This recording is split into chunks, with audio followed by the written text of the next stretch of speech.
My name is Julie Winters. I was born on December 13th, 1996. I should be 39 years old now, but I'm not. I'm 24. I've been 24 for 16 years. I cannot grow older. I cannot die. I've tried both. I was here before. You were here before. All of us were here before. But somehow, nobody remembers. Nobody ever remembers. Only me. It's the same thing every time. December 31st, 2021. We're standing in the middle of Times Square, landlocked in the sea of revelers. The ball drops. The countdown. 3, 2, 1. And the calendar turns to January 1st, 2021, again. In December of 2020, my friends and I had planned to go to Times Square for New Year's Eve, just as we always do.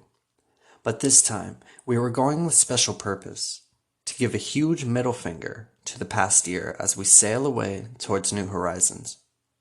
Some friends even flew in a few days early for the event. When Prince and the Revolution said they were going to party like it's 1999, I think they had the right predictions, just the wrong year. Unfortunately, on December 30th, the police announced that they were going to still drop the ball, but nobody would be allowed in Times Square on New Year's Eve. To say that we were disappointed was the understatement of a lifetime. What would we do now? Sit at home and watch a live stream of the ball drop after a friend flew here from across the country? They could have stayed home and done that. Well, no. This was not going to go down like that. We were not going to be denied our rite of passage out of this year. When Clark Griswold drives across the country to take you to Wally World, you're going to Wally World, whether Officer John Candy opens the gate or not. Now, I knew that many of the elites were being given permission to watch the ball drop from surrounding locations, and police presence was going to be cut by 80%, which definitely worked in our favor. The plan was to approach from several blocks away, avoiding 8th Avenue and 42nd Street at all costs. We would gradually get closer while maintaining an aloof presence, as if we were simply on our way somewhere else, not trying to enter the square. With these covert measures, I began to feel like we were trying to avoid detection by occupying forces. It was close to midnight when we made our approach. We couldn't go in early, or we would risk being pushed out of the area completely by the police before the ball dropped. As some random, nameless pop star finished a bland cover of a John Lennon song, the 30-second countdown began. When the countdown hit 15 seconds, we picked up our pace. 10 seconds, we started running. A cop saw us and yelled, "Stop! You can't be here!"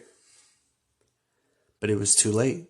We were already there, less than a block away from the ball as it was landing, in perfect view. 3, 2, 1, came through the broadcast in my earbud as the cop was just yards away from us. Happy New Year! I don't remember anything after that. All I remember is that we were in front of 1 Broadway Avenue when midnight hit, and suddenly it was 3 a.m., and we were back at my place in Queens. I didn't say anything about my missing memory to the others, and they didn't say anything to me. I wondered if the occupying forces had been keeping people away for reasons other than a virus. The next New Year's Eve, 2021, the same group of us met up, except for John. He couldn't make it this year. This time, the streets were full. Everything was going back to normal, or so I thought. Everything was going as you'd expect. The flavors of the month were lip-syncing their current radio hits. Talking heads from radio and TV were all talking into microphones and telling their audience how much fun they were supposed to be having. When the countdown reached 10 seconds, the crowd chanted along. 10, 9. Someone cracked a joke about Ryan Seacrest balls dropping. 3, 2, 1. Happy. And that's when I came to consciousness, back at my apartment in Queens, along with my friends, the same friends, including John, who couldn't make it this year. I turned on my TV and flipped through the playbacks of the celebrations. The number 2021 was splashed everywhere, even across the huge plastic glasses that they were all wearing. My phone said it was January 1st, 3 a.m. Just 3 hours prior, it was December 31st, 2021. I woke up the next day thinking of what a strange dream that was. That is, until I started flipping through social media posts. Everybody was wishing everybody a happy 2021. I thought I must still be dreaming. But the dream didn't end. I continued living every day just as I had the year before. I knew when many things were going to happen before they happened. Some of the things that I didn't remember would hit me after they happened, making me laugh. I tried seeing a psychiatrist. I didn't tell them that I still thought I was repeating the previous year.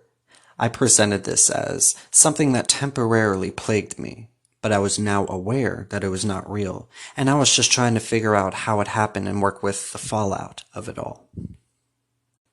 When the doc asks me if I still think I'm repeating the previous year, I hesitated before stumbling and saying no. I think he knew I was lying. My birthday came again on December 13th, and I turned 24 again, as I had the year prior, before time reset. Again came New Year's Eve in Times Square, and again at midnight.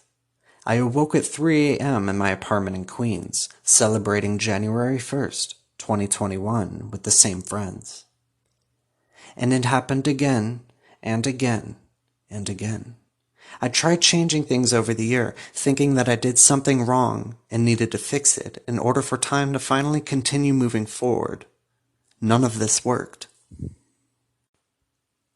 After my 8th time repeating 2021, I decided that I couldn't take it anymore. I was going to end it. In mid-July of that cycle, I drove across the George Washington Bridge. Halfway across, I pulled over to the side and leapt. My next memory was of waking up in my apartment in Queens at 3 a.m. January 1st, 2021. I can't even die. No matter what happens to me, time keeps resetting.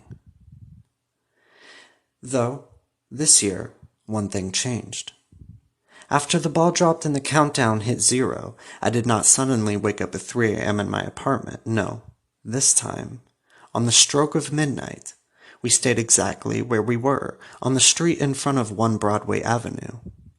The sea of revelers from December 31st, 2021 suddenly disappeared. 1 second prior, we couldn't move. Now, we were standing alone in front of the ball, streets empty. Still New Year's Day 2021, just no 3-hour time and space shift back to my apartment. I no longer care if I am deemed mad or insane. I am telling my story publicly in order to find anybody else who remembers the reset. I haven't yet met anybody who remembers, so I am now casting the widest net possible by telling my story online. I am past the point of being scared. I am absolutely terrified that I will never move past December 31st, 2021, and never be able to continue my life. This is a prison far worse than any building. Please contact me if you remember. There has to be someone. Julie Winters.